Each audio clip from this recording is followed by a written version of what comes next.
Burgos, the city known for the beauty of its ancient cathedral, being a stopover on the French way of St. James, the tomb of El Cid Campeador, and being close to Atapuerca, the site where the remains of the earliest European man were found. This is the Arch of Santa Maria. In the Middle Ages, when Burgos was one of the most important cities, many merchants would come here and they would have to pay a tax to enter the city. As we have said, for many centuries, this arch was the main gateway to the city. Today, it marks the entrance to the historical center of Burgos, welcoming its visitors. As you can see, the gate was designed as a large triumphal arch and is full of important figures from the period. There are 4 gargoyles there, which serve as gutters, and at the very top stands the Virgin Mary, who has been the patroness of the city throughout its history. There are panels like this throughout the whole city, and they count the number of bicycles and cars that are present here. The ultimate goal is for the number of bicycles to one day exceed the number of cars. Not an easy task if you ask me. Finally, we've come to the cathedral, one of the most beautiful monuments of Gothic art, not only in Spain, but in the whole world.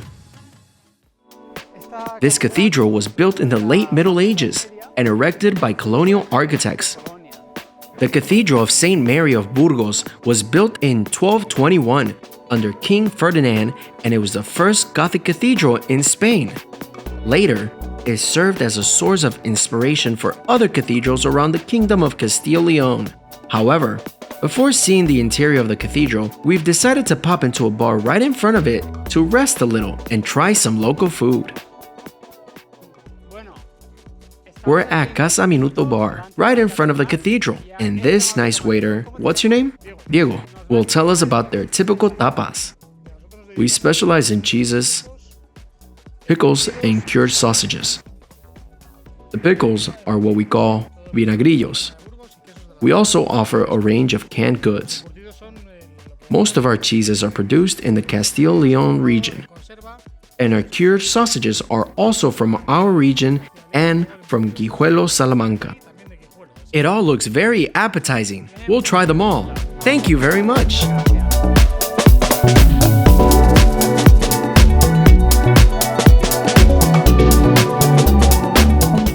Here, in front of the cathedral, you can sit next to a pilgrim with a shell around his neck. Burgos is a key stop on the way of St. James. Look at all those glazed balconies. I assume this was done to protect the flats against the cold.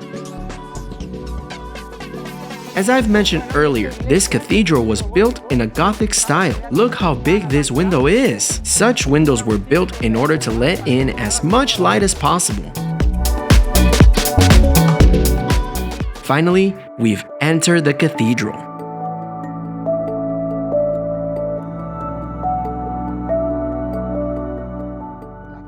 The interior of the cathedral is stunning. You can see many chapels, paintings from the 17th century, and so much more.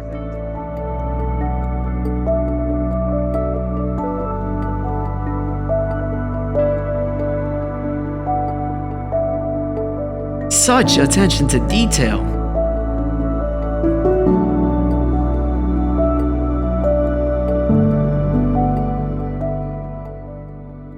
And here, below us, lies the tomb of Cid, the great hero of the Middle Ages.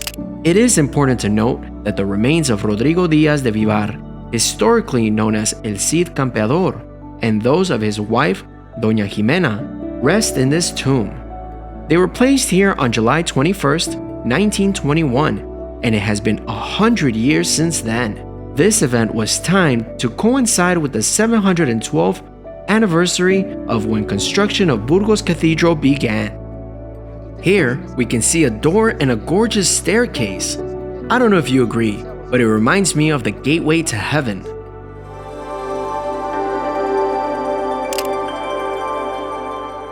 One of the difficulties encountered in the construction of this cathedral was that it was built on a hillside. Because of this, there is a big difference in the floor level between the north and south sides. We have now entered the Chapel of Santa Ana, and my goodness, what a beauty! Look how big and majestic it is, And in addition to the tomb in the center, here we can see the clothes of the bishops of that time. Very interesting. The tomb we've just seen is the resting place of Juan II, father of the famous Queen Isabella of Castile. Remember that door and golden staircase I told you about that looked like the gateway to heaven? This is the same one, but from the other side. Thank you very much! I hope you enjoyed this video, and if so, please like it and subscribe to our channel so you won't miss our next video, where we will continue our tour around Spain and visit Asturias. Don't miss it!